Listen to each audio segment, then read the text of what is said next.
Merci d'abord de votre invitation. C'est une relation qui n'est pas seulement une relation économique.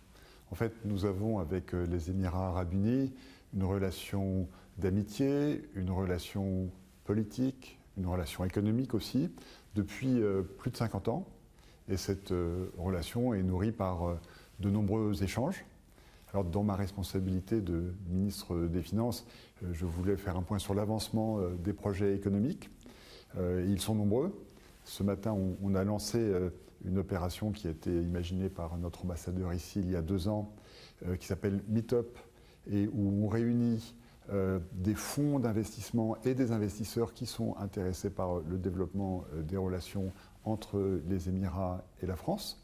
Et puis de nombreuses discussions avec les responsables économiques.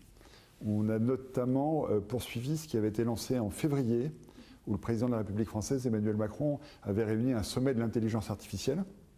Je suis venu avec la ministre du Digital et de l'Intelligence artificielle, Clara Chapa, et avec Arthur Mensch, qui est le cofondateur de Mistral AI, qui est un très grand opérateur français, mais qui devient mondial en matière d'intelligence artificielle. Et nous avons le projet d'investissement commun en France, sur lequel d'ailleurs nous espérons pouvoir avancer lors de la rencontre qu'on appelle Chose France, qui aura lieu le 19 mai à Paris, sous la présidence d'Emmanuel Macron, où nous verrons si nous pouvons continuer à faire avancer ce très beau partenariat. Mais il y a aussi beaucoup d'opérations d'infrastructure ici. Par exemple, la ligne à grande vitesse entre Dubaï et Abu Dhabi, sujet sur lequel beaucoup d'entreprises françaises sont intéressées, sont concurrentes naturellement. Ce sont les autorités qui décideront. Donc une relation très riche. En fait, les Émirats sont le premier partenaire de la France dans la région. Et le volume d'affaires se monte à 8,5 milliards d'euros, ce qui est un montant tout à fait significatif. وقعت الإمارات وفرنسا اتفاقية لتعزيز التعاون في مجال الذكاء الاصطناعي باستثمارات تقدر ما بين 30 إلى 50 مليار دولار.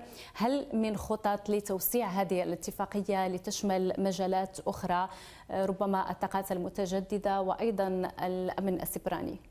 Nous avons beaucoup d'idées et beaucoup de projets dans les énergies renouvelables, qui est un thème de développement important pour les Émirats, qui est évidemment un thème important pour nous. Et puis la France peut offrir aux investisseurs des éléments qui intéressent les investisseurs des Émirats arabes unis. Nous avons une énergie décarbonée qui est très stable grâce à notre important programme nucléaire et à nos énergies renouvelables. Et ça peut les intéresser en tant qu'investisseurs et aussi pour investir dans l'économie française. Il y a des fonds importants, des différents fonds souverains émiratis qui sont investis en France. Et puis nous avons effectivement d'autres domaines de réflexion. On est très actif dans le domaine militaire, c'est une coopération qui est importante pour nous. Puis je voudrais aussi évoquer les coopérations culturelles, qui sont très nombreuses. Le Louvre d'Abu Dhabi, que j'ai eu la chance de visiter tout à l'heure, est une très belle réussite de coopération entre nos 2 pays. ما الإجراءات التي تقوم بها فرنسا لجذب المزيد من الاستثمارات من دولة الإمارات وما الذي تقدمه فرنسا للمستثمر الإماراتي والمستثمر الخليجي؟ La France et l'Europe d'ailleurs offrent d'abord un cadre juridique et démocratique stable, ce qui dans le monde d'aujourd'hui est un vrai avantage, mais aussi un monde où nous avons un agenda de compétitivité. La France est un pays très développé et dynamique, mais nous pouvons encore améliorer la compétitivité. Depuis 5 ans, nous sommes le pays le plus attractif d'Europe pour les investissements, et nous avons pour programme de continuer à réduire les difficultés administratives. Il y a un projet de loi sur la simplification qui est actuellement examiné au Parlement français, de diminuer les charges des entreprises pour les rendre plus attractives. Et puis nous avons aussi des infrastructures qui sont extrêmement efficaces. Infrastructure énergétique, infrastructure de transport, et puis un système éducatif, et on le voit bien sur l'intelligence artificielle notamment, qui produit des talents. Et donc tout ça permet des échanges très fructueux avec les Émirats. دونالد ترامب شن حرب تجارية على الجميع ويبدو أن أوروبا تتعامل بدبلوماسية مع هذا الموضوع. أولا، هل بدأتم فعلا في مفاوضات مع الجانب الأمريكي بخصوص الرسوم التي فرضها دونالد ترامب؟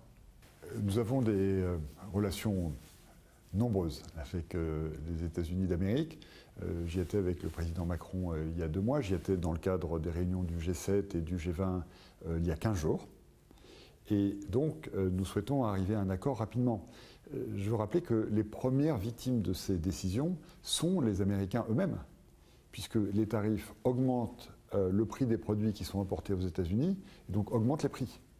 Et d'ailleurs, on voit bien que la croissance au premier trimestre a été négative, ce qui n'arrive pas souvent aux États-Unis.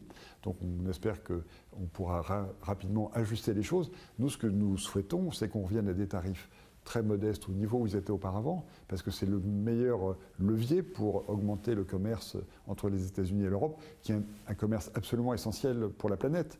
Nous sommes, et je le dis aussi pour les investisseurs émiratis, un marché en Europe de 450 millions de consommateurs. Donc, nous sommes à armes égales avec les États-Unis et nous sommes dans une négociation, un dialogue qui est engagé. Les objectifs peut-être gagneraient à être clarifiés, mais nous travaillons avec nos amis américains. كيف تقيمون تأثير الرسوم على الاقتصاد الفرنسي وعلى الاقتصاد الأوروبي؟ وهل لديكم أي أرقام عن حجم التأثير المتوقع؟ L'impact, en tout cas cette année, sur l'économie européenne est assez modeste. Parce que, encore une fois, les tarifs frappent les exportations françaises vers les États-Unis et donc se traduisent par une augmentation des prix. Et éventuellement, peut-être par une légère diminution des exportations, mais nous ne l'avons pas vu encore. Le premier trimestre en France a été conforme aux attentes et nous sommes en ligne pour avoir une croissance, d'ailleurs, que nous souhaitons renforcer dans les années qui viennent par les investissements et nous espérons que les investisseurs émiratis pourront y contribuer.